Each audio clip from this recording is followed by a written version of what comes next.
Wearing a bride-to-be sash must be like waving a red cape at a bull. Actually, bulls are colorblind, so it doesn't really matter what color cape a matador waves. It's the cape's movement that elicits an aggressive charge response.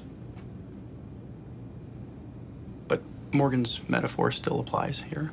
This is probably a man who had his... What, are you trying to say you think he keeps coming back here because he's in love with her? It's impossible. A sexual sadist can't feel love. I'll define love. Chemically, it involves surging brain elements called monoamines, dopamines, norepinephrine, and serotonin. Love chemicals controlled by phenolphthaleamine, also found in Chocolate. I love chocolate. peas, too. It's also found in peas. Peas? Reed. Indeed. Some Reed, people become very stop, love. please.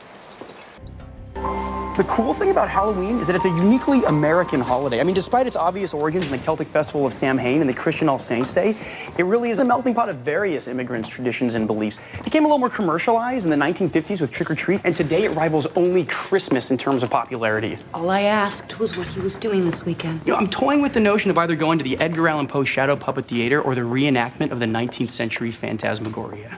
I don't want to know. Oh, yeah, you do. Phantasmagorias are these amazing pre-cinema projected ghost shows invented in France where the showman attempted to spook the audience using science magic. And it just so happens that I have an extra ticket. Faces.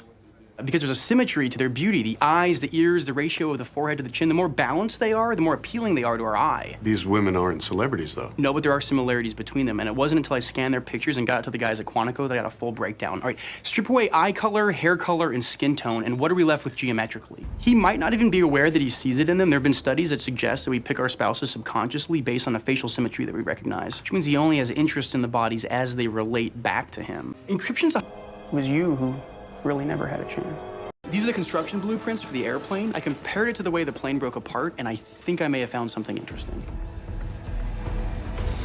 The hull of an airplane is really just a bunch of round barrels riveted together. The wing, however, is a masterpiece. It's the most physically complicated component of an airplane. Nearly 200 feet long, it bears the weight of the entire aircraft and is shaped precisely to fit within 1/100th of an inch. The curvature of the wing is what gives it its lift. Air rushes faster over the top, creating a vacuum, which sucks the wing upward and in turn the entire fuselage. This is important because an airplane wants to be nose up. It creates positive G's, that sensation you get when you're forced into the back of your seat. Negative G's, on the other hand, are an entirely different matter. When the nose of a plane begins pitching downward, you get negative G's, which puts enormous pressure on the structural integrity of the aircraft. With enough negative G's, the wings will start to rip off the plane, which then compromises the fuselage.